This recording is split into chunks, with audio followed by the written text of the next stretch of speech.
Hello guys, welcome to my new blog. আজকে আমরা এসেছি মঠবাড়ি আর মজুমদার বাড়ি। বাংলার ইতিহাস আর ঐতিহ্যে ভরপুর একটি স্থান মঠবাড়ি আর মজুমদার বাড়ি, যেখান থেকে তৈরি হতো স্থাপত্যের নিখুঁত কাজ। আজ তা দাঁড়িয়ে আছে ইতিহাসের এক জীবন্ত সাক্ষী হয়ে।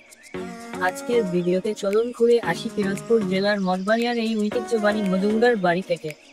পিরোজপুর জেলার মঠবাড়িয়া উপজেলার প্রাণকেন্দ্রে অবস্থিত এই প্রাচীন বাড়ি নাম মজুমদার বাড়ি। এটি এক সময়ের সমাজ ও সংস্কৃতির প্রতীক, আর এর পেছনে ছিলেন এক দক্ষ ও সুনামধন্য মিস্ত্রি পরিবার। মজুমদার পরিবার এক সময় মঠবাড়িয়ায় নামকরা নির্মাণ শিল্পী বা মিস্ত্রি পরিবার হিসেবে পরিচিত ছিল। তাদের হাতে তৈরি বহু নৌকা ছিল শিল্পগুণে অনন্য। শুধু পেশাগত দিক নয়, সমাজসেবা, শিক্ষা ও সংস্কৃতিতেও ছিল তাদের বিশেষ অবদান। এই মজুমদার বাড়িতে বাস করে অনেকগুলো পরিবার, যারা একত্রে মিলেমিশে বসবাস করে। এটি সত্যি অসাধারণ। এই বাড়িতে প্রায় 30টি পরিবার আছে, আর প্রায় 150 জন মানুষ বসবাস করে। মজুমদার বাড়ির রয়েছে অনেক বড় ইতিহাস, যা সব জানা যায়নি। প্রায় 300 বছর আগে 3 ভাই এই মঠবাড়িয়াতে বসবাস করতে এসেছিল। মনে করা হয় তারাই এই বাড়ির নির্মাতা। এই বাড়িতে যারা বসবাস করে তাদের পদবি ছিল মিস্ত্রি। পরবর্তীতে পাল্টে মিস্ত্রি থেকে মজুমদার রাখা হয়।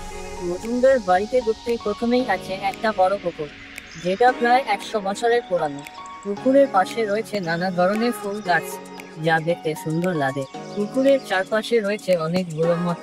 মজুমদার বাড়িতে রয়েছে একটি মন্দির, যা ইসকন দ্বারা পরিচালিত হয়। মন্দিরটি মঠবাড়িয়ার একটি বিখ্যাত মন্দির হিসেবে পরিচিত। মজুমদার বাড়ি থেকে অনেক বিখ্যাত মানুষ বেরিয়ে এসেছে, যারা মঠবাড়িয়ার উন্নয়নের জন্য নানা কাজ করেছেন। বর্তমানে বাড়িতে মজুমদারদের উত্তরাধিকারীরা বসবাস করেন। মজুমদারেরা নির্মাণ শিল্প কাজের সাথে জড়িত থাকলেও মজুমদারদের উত্তরাধিকারীরা এ পেশার সাথে নিয়োজিত না। স্থানীয়রা চান এই বাড়িকে যেন সংরক্ষণ করা হয় এবং পর্যটন কেন্দ্র হিসেবে গড়ে ওঠে। মজুমদার বাড়ি যেতে হলে আপনাকে মঠবাড়িয়া উপজেলা সদরে যেতে হবে। সেখানে থেকে রিক্সা বা অটোতে কয়েক মিনিটের পথে পৌঁছে যাবেন। শীতকাল নভেম্বর থেকে ফেব্রুয়ারি ভ্রমণের সবচেয়ে উপযুক্ত সময়। এই সময়ে আপনারা এই মজুমদার বাড়িতে আসতে পারেন। মজুমদার বাড়ি শুধু একটি স্থাপনা নয়, এটি এক সময়ের সৃজনশীলতা, পরিশ্রম আর ঐতিহ্যের প্রতীক। যারা নিজের হাতেই গড়েছেন ইতিহাস, তাদের এই উত্তরাধিকার আমাদের সংরক্ষণ করতেই হবে। ভিডিওটি ভালো লাগলে লাইক দিন, বন্ধুদের সঙ্গে শেয়ার করুন, আর এমন আরও ঐতিহ্য ও ইতিহাস ঘেরা জায়গার জন্য সাবস্ক্রাইব করে আমাদের সাথে থাকুন। সেই পর্যন্ত ভালো থাকুন, ইতিহাস ভালোবাসুন।